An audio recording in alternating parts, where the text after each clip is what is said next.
नागरिकताको नाम र थरमा अपमानजनक शब्द प्रयोग नगर्न गृह मन्त्रालयको निर्देशन। यसअघिको नागरिकतामा राखिएका अपमानजनक शब्द समेत सच्याउन सकिने। पहिचान नभएका सयौं सब मुलुकका विभिन्न अस्पतालमा थुप्रिँदै व्यवस्थापनका लागि निर्देशिका भए पनि व्यवहारिक सबको पहिचान नै चुनौतीपूर्ण। आगामी निर्वाचनका लागि सिट बाँडफाँड गर्दा व्यवहारिक र पार्टीलाई फाइदा हुने गरी सहमति गर्न कांग्रेस नेतृत्वलाई संस्थापन इतर पक्षको सुझाव। 3 दिनको हिंसात्मक घटनापछि इजरायल र प्यालेस्टाइन बीच युद्धविरामको सम्झौता। र नेपाली क्रिकेट टोलीको प्रशिक्षकमा इन्डियन अलराउन्डर मनोज प्रभाकर नियुक्त। नमस्कार, कान्तिपुर डायरीका साथमा सहकर्मी सन्तोष र म अनिल। सुरु गरौँ अहिलेसम्मका प्रमुख प्रसङ्गबाट। गृह मन्त्रालयले नागरिकता प्रमाणपत्र दिँदा व्यक्तिको नाम र थरमा अपमानजनक शब्द प्रयोग नगर्न निर्देशन दिएको छ। नागरिकतामा दलित समुदायका व्यक्तिहरूको आत्मसम्मानमा ठेस पुग्ने गरी नाम लेखिएको समाचार प्रकाशित भएपछि त्यसको विरोध भइरहँदा गृह मन्त्रालयले अपमानजनक शब्द प्रयोग गरी नागरिकता प्रमाणपत्र नदिन निर्देशन जारी गरेको हो। त्यस्तै गृह मन्त्रालयले अपमानजनक शब्द राखेर दिएको नागरिकता प्रमाणपत्र प्रक्रिया अनुसार सच्याउन मिल्ने व्यवस्था गरिएको जनाएको छ। मन्त्रालयद्वारा आज जारी विज्ञप्तिमा भनिएको छ, अपमानजनक शब्द प्रयोग गरी जारी भएका नागरिकता प्रमाणपत्रमा सम्बन्धित व्यक्तिले सच्याउन माग गरेमा आवश्यक प्रक्रिया पूरा गरी सच्याउने व्यवस्था मिलाउन अनुरोध छ। यसअघि सांसदहरूले दलित समुदायका व्यक्तिको नागरिकतामा अपमानपूर्वक राखिएको नामहरू सच्याउन माग गरेका थिए। माओवादी केन्द्रका सांसद भुवन बहादुर सुनारले राष्ट्रिय सभाको आजको बैठकमा बोल्दै दलित समुदायका व्यक्तिलाई नागरिकता दिँदा अपमानजनक नाम राखिएको भन्दै आपत्ति जनाउनु भयो।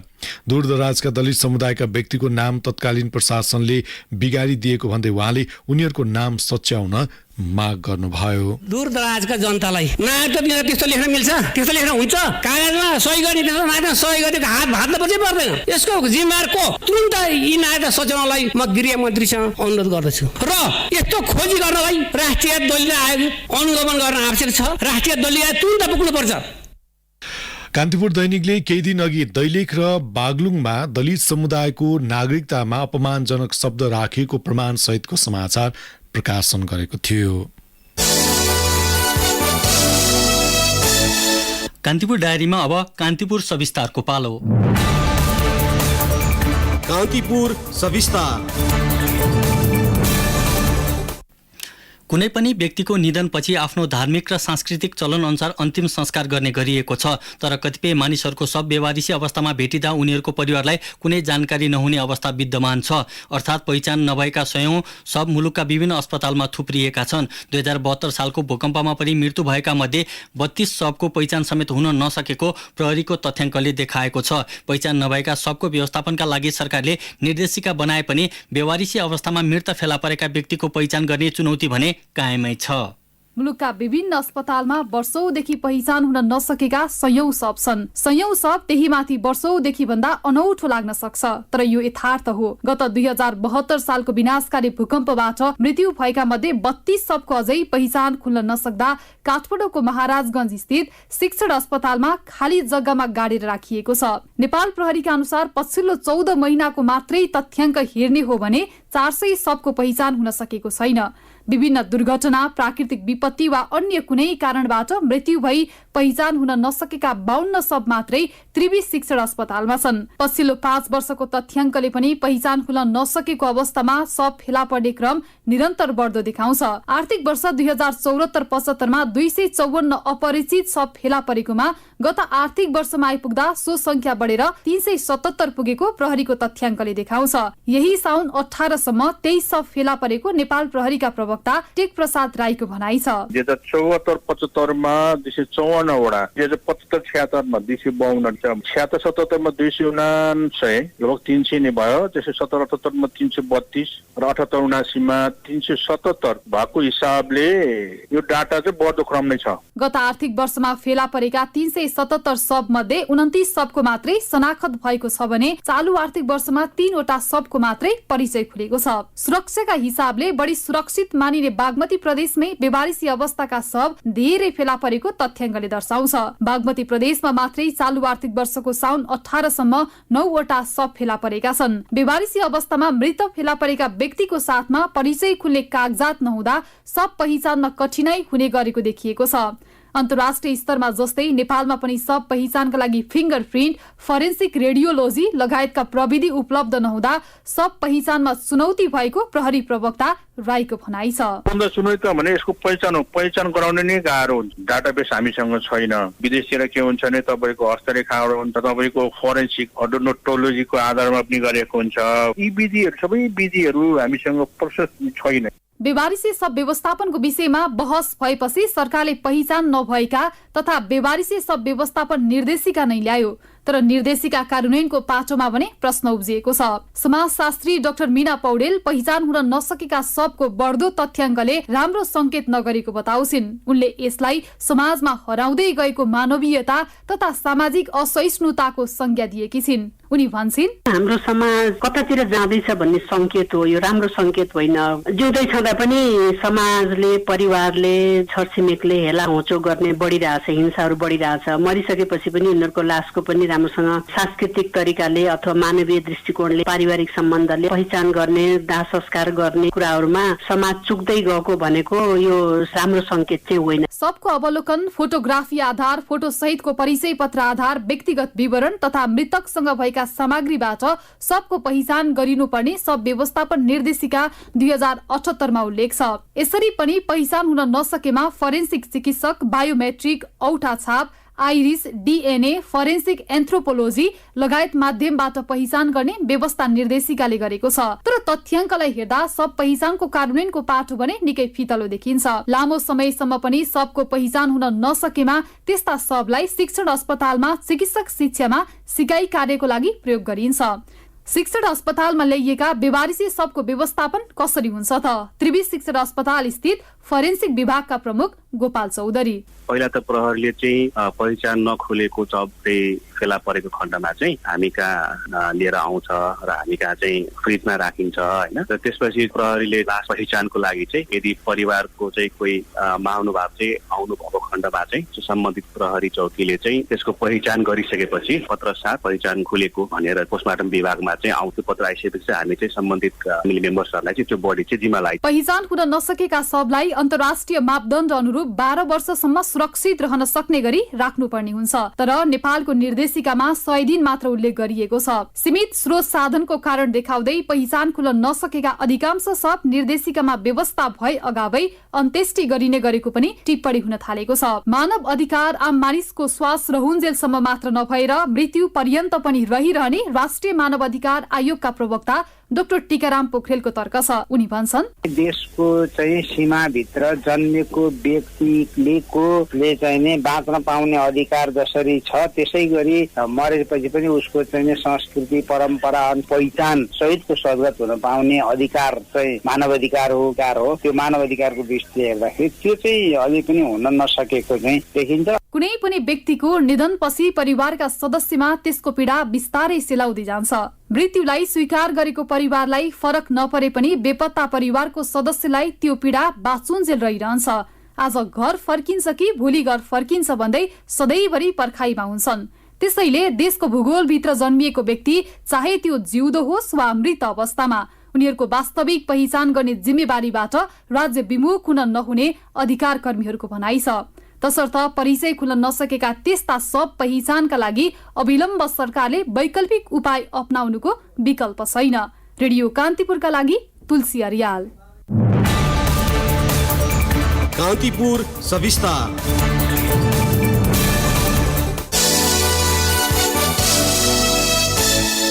सत्तारूढ नेपाली कांग्रेस स्थापनेतर पक्षले आगामी प्रतिनिधि सभा र प्रदेश सभा निर्वाचनमा सीट बाँडफाँडमा व्यवहारिक, वैज्ञानिक र स्वाभाविक प्रकृतिको चुनावी तालमेल गर्न सुझाव दिएको छ। सत्तारूढ गठबन्धनभित्र सीट बाँडफाँडका विषयमा छलफल भइरहँदा सभापति तथा प्रधानमन्त्री शेरबहादुर देउवालाई बिहान भेटी नेताहरूले सबैलाई न्याय हुने गरी गठबन्धनमा सीट बाँडफाँड गर्नुपर्ने बताए।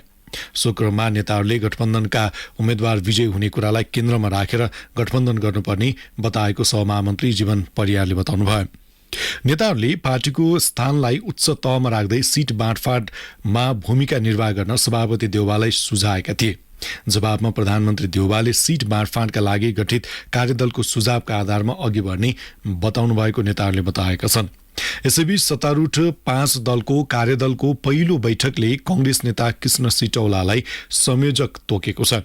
राष्ट्रिय जनमोर्चाका नेता आनन्द शर्माले दलहरूको आन्तरिक छलफलपछि आगामी साउन 26 गते अर्को बैठक बस्ने निर्णय समेत भएको बताउनुभयो। आज एउटा प्रारम्भिक खालको बैठक थियो। तालमेल अब यो सिट बाँडफाँड लगायतका विषयहरूको एउटा मोडालिटीको विषयमा प्रारम्भिक छलफल भयो र यो आफ्नो पार्टीमा गृह कार्य गर्ने र यो 26 गते फेरि अर्को बैठक बस्ने, त्यसमा अलिकति यसलाई ठोस बनाएर जाने भन्ने एउटा निर्णय त्यही भएको छ। अर्को यो कार्यदलको संयोजक नेपाली कांग्रेसका नेता कृष्ण सिटौलाजीलाई यो संयोजक रहने यो कार्यदलको भएर त्यही निर्णय गर्यो।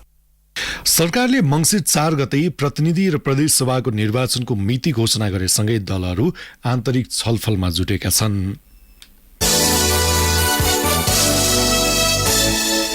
नेपालमा पछिल्लो पटक थप 934 जनामा कोरोना भाइरस संक्रमण पुष्टि भएको छ। स्वास्थ्य तथा जनसङ्ख्या मन्त्रालयका अनुसार 5351 नमुना परीक्षणमा उक्त संख्यामा संक्रमित भेटिएका हुन्। यो सँगै नेपालमा कोरोनाका सक्रिय संक्रमितको संख्या 5686 पुगेको मन्त्रालयले जनाएको छ। पछिल्लो विवरण अनुसार 470 जना निको भएका छन् भने थप एकजनाको कोरोनाका कारण मृत्यु भएको छ। मन्त्रालयका अनुसार पछिल्लो पटक काठमाडौँ जिल्लामा मात्र 236 जनामा संक्रमण पुष्टि भएको हो। यो सँगै काठमाडौँमा सक्रिय संक्रमितको संख्या 2991 पुगेको छ। त्यस्तै भक्तपुर जिल्लामा 17 र ललितपुर जिल्लामा 48 जना संक्रमित थपिएका छन्। भक्तपुरमा सक्रिय संक्रमितको संख्या 97 र ललितपुरमा 792 पुगेको छ। मन्त्रालयको तथ्याङ्क अनुसार 74 जिल्लामा सक्रिय संक्रमित रहेका छन्। मुस्ताङ, कालीकोट र हुम्लामा सक्रिय संक्रमित रहेका छैनन्।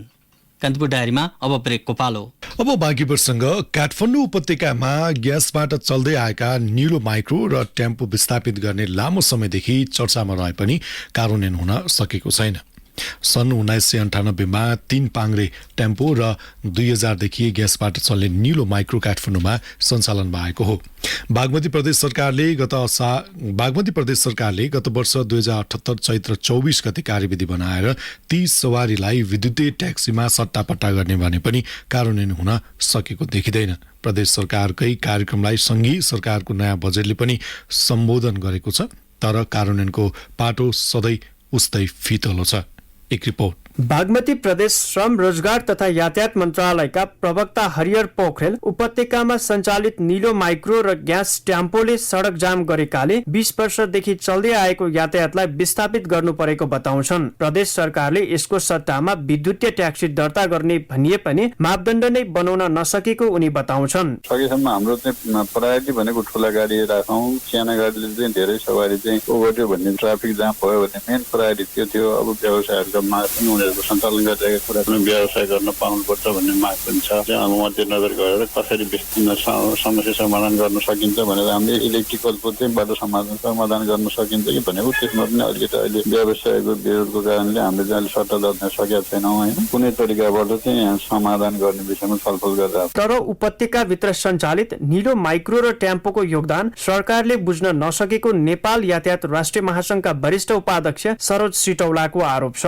20 वर्ष पुरानो यातायात विस्थापित गर्ने भन्ने निर्णयमा कोरोना कालको 2 वर्ष गणना गर्न नहुने उनको तर्क छ। सरकार चाहिँ आफ्नो ढङ्गबाट पन्छिन मिल्दैन र सरकारले फेरि पनि सबै सरकार निकायले राखेर छलफल गरेर यसको दीर्घकालीन रूपमा व्यवसायलाई पनि एउटा राहत हुने राज्यको अनुकूलले चाहिँ वातावरण गराउनको लागि सरकारले राम्रो पहल कदमी गर्नुपर्छ। उपत्यकामा ग्यासबाट चल्दै आएका निलो माइक्रो र टेम्पोलाई विस्थापित गर्दा यसमा आबद्ध भएका स्वरोजगार मजदुरहरूको रोजीरोटी जाने निलो माइक्रो बस सञ्चालक समितिका अध्यक्ष किरण खड्काले बताए। सार्वजनिक यातायात भन्दा कम चल्ने र प्रदूषण कम गर्ने आकलनमा निजीलाई हदम्याद नराखिएको उनी बताउँछन्। व्यवसायीहरूले चलाउने गाडीहरू चाहिँ घर ग्यारेजमा राखिसके, अरू त सबै स्वरोजगार मजदुरहरूले चलाउने हो। यो विस्थापित भएपछि मजदुरहरू टोटल विस्थापित हुने। सरकारले उपत्यकामा चल्दै आएको यातायात विस्थापित गरी ट्याक्सी थप्नु काठमाडौँको समस्या समाधान नहुने यातायात विज्ञ आशिष गजुरेलले बताए। काठमाडौँको जनसङ्ख्या अनुसार राजधानीमा चल्दै आएको निलो माइक्रो बस र टेम्पोको विकल्प ट्याक्सी हुन नसक्ने उनी बताउँछन्। निलो माइक्रो जाने कुनै रुटमा अन्य यातायात नजाने हुँदा सर्वसाधारणलाई शास्ति हुने गरेको उनले बताए। यसमा आज पनि धेरै प्रयोगकर्ताले यसमा प्रयोग गरिरहनु भएको छ, उहाँ यसमा डिपेन्डेन्ट भइरहनु भएको छ। उहाँहरूको लागि यो नहुँदाखेरि के हुने त? अब विकल्प के हो त? त्यो विकल्प राज्यले हेरेको छ, त्यो हेर्न एकदमै जरुरत छ। सार्वजनिक यातायातको जुन कुरो छ एकदम सिरियस इस्यु हो, किनभने भोलि यसमा आश्रित मानिसहरूले चाहिँ यो नहुने बित्तिकै उहाँहरूलाई कि चाहिँ निजी सवारी साधन किन्नै पर्यो होइन, अथवा ट्याक्सीमा हिँड्नु पर्यो भनेपछि निजी सवारी साधन किन्नु भयो भने पनि हाम्रै सडकलाई भार हो, यही बढी चाहिँ इन्धन खपत हुन्छ, त्यो पनि राष्ट्रलाई नै चाहिँ घाटा हो। अब ट्याक्सीमा सधैँ हिँडिरहन मान्छेलाई सम्भावना पनि नहोला भनेपछि यसको सोल्युसन के हो त? राज्यले त्यो नगरिकन कुनै हटाउँछु भनेर चाहिँ सोच्नु चाहिँ यो सार्वजनिक यातायातको हकमा चाहिँ गलत हुन्छ। विद्युतको उपयोग बढाउने र प्रदूषण घटाउनका लागि सहायक सिद्ध हुने सवारीलाई प्रोत्साहन गर्नु स्वागत योग्य भए पनि यसका लागि आवश्यक प्रक्रिया पूरा गर्ने र मापदण्ड बनाउनका लागि गर्नुपर्ने तयारीमा सरकार चुकेको छ। अझ 3 तहको सरकारको आफ्नै नीतिका कारण यसमा आश्रित श्रमिकको हितलाई ध्यान दिन पनि समन्वयको खाँचो छ। रेडियो कान्तिपुरका लागि असीम सापकोटा। यसैबीच प्रतिनिधि सभाको विकास तथा प्रविधि समितिले सार्वजनिक यातायातमा यात्रुहरूसँग मनलाग्दी भाडा असुल भइरहेको भन्दै अनुगमनलाई प्रभावकारी बनाउन सरकारलाई निर्देशन दिएको छ। विभागीय मन्त्रीसहित भौतिक पूर्वाधार तथा यातायात मन्त्रालयका अधिकारीहरूसँग आज भएको छलफलमा समिति सभापति कल्याणी कुमारी खड्काले सार्वजनिक यातायातमा यात्रु ठगिने क्रम नरोकिएको भन्दै अनुगमन प्रभावकारी बनाउन निर्देशन दिनुभएको हो। त्यस्तै समितिले सडक अतिक्रमण गरी बनाइएका घर टहरा तत्काल हटाउन सरकारलाई निर्देशन दिएको छ। त्यसैगरी देशका मुख्य सडकमा खसेको पहिरो तत्काल हटाउन पनि निर्देशन दिएको सभापति खड्काले जानकारी दिनुभयो। कान्तिपुर डायरीमा अब ताप्लेजुङ डायरीको पालो। ताप्लेजुङ डायरीबाट आनन्द गौतमको नमस्कार। ताप्लेजुङका 9वटा स्थानीय तहमध्ये सिदिङवा र मैयाखोला बाहेकका पालिकाले आफ्नो वेबसाइटमा अझै बजेट राखेका छैनन्। उनीहरूले प्रक्रियामा रहेकाले ढिला भएको प्रतिक्रिया दिएका छन्। प्रत्येक वर्षको श्रावण 15 गते हरेक स्थानीय तहले चालु आर्थिक वर्षका लागि स्वीकृत बजेट प्रकाशन गर्नुपर्छ। त्यसलाई आफ्नो पालिकाको वेबसाइटमा राख्नुपर्छ। बजेट दिग्दर्शन 2074 अनुसार असार 10 गते ल्याइएको बजेट मसान्तसम्ममा सभाबाट पारित गराउनुपर्छ र त्यसको 7 दिनपछि पालिका प्रमुखले प्रमुख प्रशासकीय अधिकृतलाई कार्यान्वयनको स्वीकृति दिनुपर्छ। तर पालिकाले बजेटलाई सर्वसाधारणको जानकारीका लागि आवश्यक प्रक्रिया पूरा गर्न सकेका छैनन्। पाटिबाराको पर्यटन प्रवर्धन गर्ने उद्देश्यले हिउँदको चैत वैशाखमा हुँदै आएको पाटिबारा म्याराथन तथा पर्यटन महोत्सव यो वर्ष असोजमै हुने भएको छ। पाटिबारा देवी मन्दिर क्षेत्र संरक्षण तथा सम्वर्धन समिति, पाटिबारा क्षेत्र विकास समिति र नेपाली सेनाको संयुक्त आयोजनामा महोत्सव तथा म्याराथन प्रतियोगिता आयोजना गरिएको हो। दशैंमा घर फर्कनेलाई समेत लक्षित गरी आयोजना गरिएको आयोजक समितिले जनाएको छ। प्रतिनिधि सभा र प्रदेश सभा निर्वाचनको मिति घोषणापछि राजनीतिक दलका नेताहरू काठमाडौँ केन्द्रित हुन थालेका छन्। काङ्ग्रेसका सभापति सहितका सबै पदाधिकारी काठमाडौँ गएका छन् भने एमाले लगायत अन्य दलका अगुवा नेता पनि काठमाडौँ केन्द्रित छन्। काङ्ग्रेस सभापति गजेन्द्र तुम्याहाङ अधिवेशनपछि पहिलो पटक नेताहरूसँग भेटघाटका लागि आएको तर टिकटका लागि नआएको दावी गर्नुहुन्छ।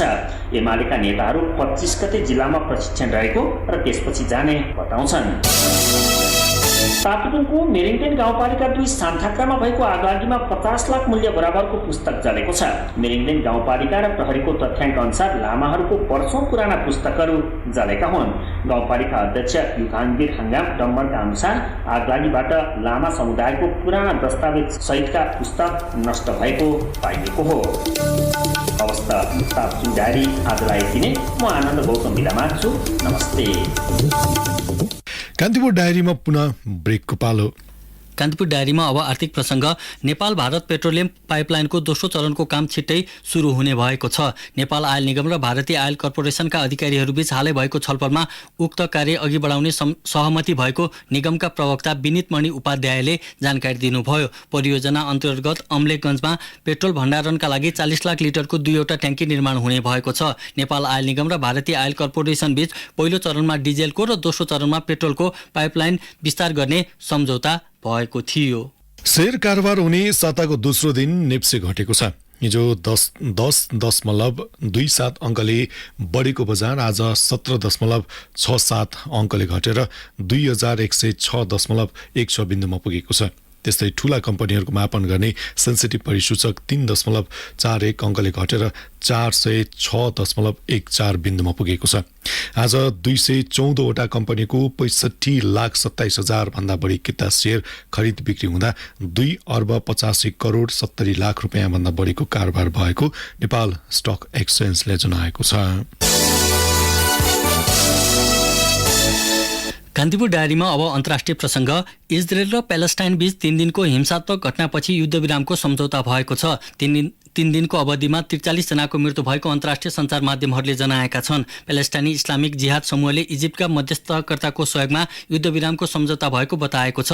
इजरायली प्रधानमन्त्री एहिर लापिदले पनि युद्धविराम सम्झौता भएको पुष्टि गर्नुभएको बीबीसीले जनाएको छ। सन् 2021 को मेमा भएको हिंसापछि पहिलोपटक दुवै तर्फबाट आक्रमणको सिलसिला तीव्र बनेको थियो। जिहाद समूहको पकड रहेको क्षेत्रमा मात्र आक्रमण गरिएको इजरायली पक्षले दाबी गर्दै आएको थियो। 3 दिन लामो हिंसाका क्रममा मारिने 43 मध्ये 15 जना बालबालिका रहेको प्यालेस्टाइनको स्वास्थ्य मन्त्रालयले जनाएको छ। हिंसाका कारण 300 भन्दा बढी व्यक्ति घाइते भएका थिए। प्यालेस्टाइनका तर्फबाट भएका रकेट आक्रमण आकाशमै नष्ट गरिदिँदा इजरायलमा कुनै पनि भौतिक तथा मानवीय क्षति भएको छैन। हङकङमा आफ्नो देशभित्र आउने विदेशीलाई 3 दिन क्वारेन्टाइनमा बस्नुपर्ने नयाँ नियम बनाइएको छ। आगामी शुक्रबारदेखि लागू हुने गरी सुव्यवस्था गर्न लागि सरकारी अधिकारीहरूले जनाएका छन्। हङकङमा अहिले विदेशी मुलुकबाट जाने नागरिकहरू कम्तीमा 1 साता तोकिएको क्वारेन्टाइनमा बस्नुपर्ने नियम छ। नयाँ नियमका कारण आगामी शुक्रबारबाट भने विदेशीलाई सहज हुने अपेक्षा गरिएको छ।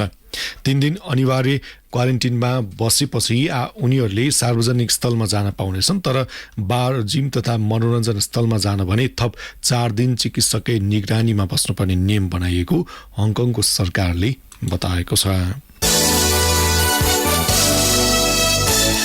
कान्तिपुर डायरीमा अब खेल प्रसङ्ग। नेपाली राष्ट्रिय क्रिकेट टोलीको मुख्य प्रशिक्षकमा इन्डियन प्रशिक्षक मनोज प्रभाकर नियुक्त भएका छन्। नेपाल क्रिकेट सङ्घ क्यानले आज मुख्य प्रशिक्षकमा प्रभाकरलाई नियुक्त गरिएको जानकारी दिएको हो। इन्डियाका पूर्व अलराउन्डर प्रभाकर रणजी ट्रफी विजेता प्रशिक्षक समेत हुन्। अफगानिस्तानका मुख्य प्रशिक्षक समेत रहेर काम गरिसकेका प्रभाकरले इन्डियाका लागि 39 वटा टेस्ट म्याच र 130 वटा एक दिवसीय अन्तर्राष्ट्रिय म्याच खेलेका थिए।